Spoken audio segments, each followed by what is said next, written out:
Hello people, for this round we're gonna show you how to start a project on GitHub. So right now we're in a browser, let's just go over and search and let's go to GitHub. This is the first result. Let's just click on that. And as you can see, I'm already signed in because I do have an account, but you may have to sign up if you don't have one yet.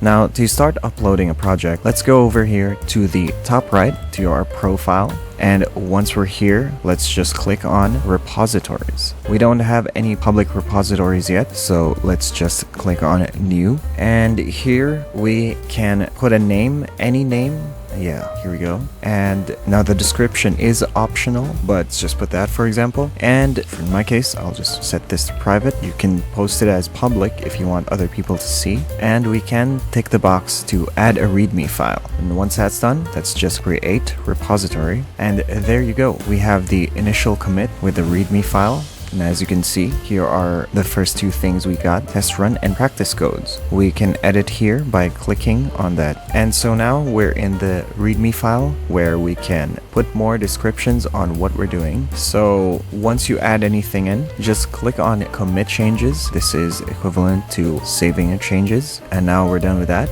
And so now we can go back to code here on the top left, and the next thing we can do is to add a file, and we're going to upload a file. We can just drag and drop. So let's do that. We have a C character file here, and we can just drag and drop it here, or we can manually search it, and there you go. The character C file is now here. We can just commit the changes, takes a while, and there you go. We now have the C character C file right here, and there you go. Now, if you have any questions, you can leave a comment down below. Again, thank you for watching, and see you again next time.